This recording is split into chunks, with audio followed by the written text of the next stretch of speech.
La tomate est l'une des cultures maraîchères qui contribue le plus à l'économie du Burkina Faso. Cultivée dans la totalité des zones agricoles du pays, elle occupe la deuxième place après l'oignon bulbe en termes de production. Malheureusement, depuis un certain temps, force est de reconnaître que les rendements de la filière tomate ont diminué considérablement. Plusieurs raisons expliquent cet état des faits. Il y a les ravageurs et également il y a les parasites, il y a les viroses, il y a les champignons.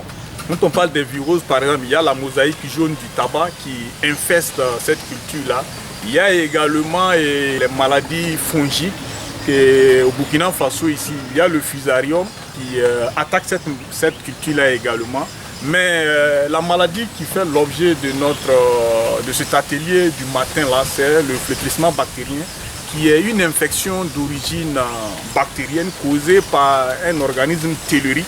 Voilà, organismes telluriques sont des organismes phytopathogènes qui vivent dans le sol. C'est Ralstonia solanacerum qui est inféodé à cette culture-là, mais qui infeste aussi bien d'autres cultures. C'est en quelque sorte un agent phytopathogène assez polyphage, donc qui infeste plusieurs gammes, donc plusieurs espèces de plantes, que ce soit cultivées ou des plantes endogènes.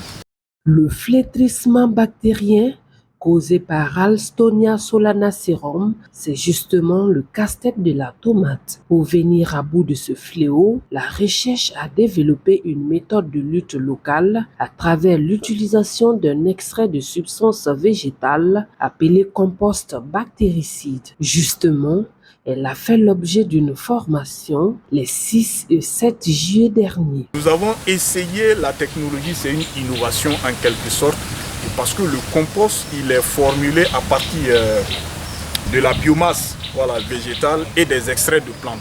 Voilà.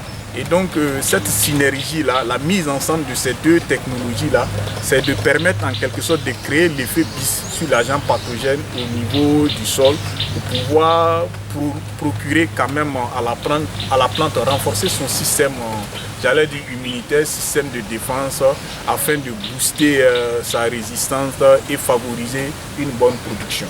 Une technologie probante dont les résultats méritent d'être diffusés à grande échelle pour qu'elle soit mieux adoptée. Cela passe nécessairement par une bonne maîtrise de la formulation par les acteurs. C'est d'outiller en quelque sorte les producteurs et les agents d'agriculture là, qui sont sur le terrain, qui sont en contact direct avec cette maladie-là, faire un transfert en quelque sorte de technologie là, à leur niveau, mettre la technologie à leur disposition, les former sur l'adoption également et comment formuler le dit compost bactéricide.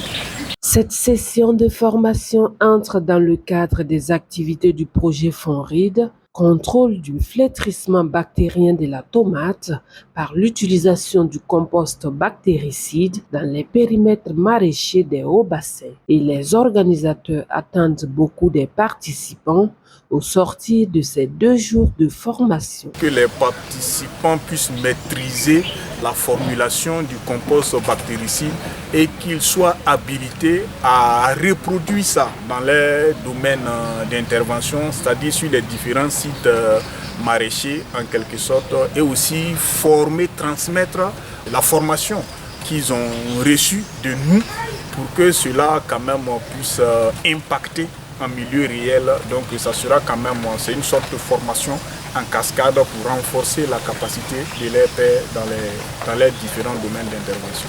Présentation des modules de formation en salle, mais aussi phases pratiques sur le terrain ont permis à ces apprenants de circonstances de toucher du doigt les réalités pratiques. Il s'agissait pour eux de réaliser une pépinière, faire le montage du compost et produire la formulation du compost bactéricide. En rappel, le Fonds national de la recherche et de l'innovation pour le développement FONRID est le bras financier de ce projet. Il est mis en œuvre par l'Institut de recherche en sciences appliquées et technologies en collaboration avec la Direction régionale de recherche environnementale et agricole de l'Ouest et la coopérative maraîchère urbaine et périurbaine de Bobo-Dioulasso. Ces zones d'intervention sont Bobo-Dioulasso, Toussiana, Oundé et Orodara.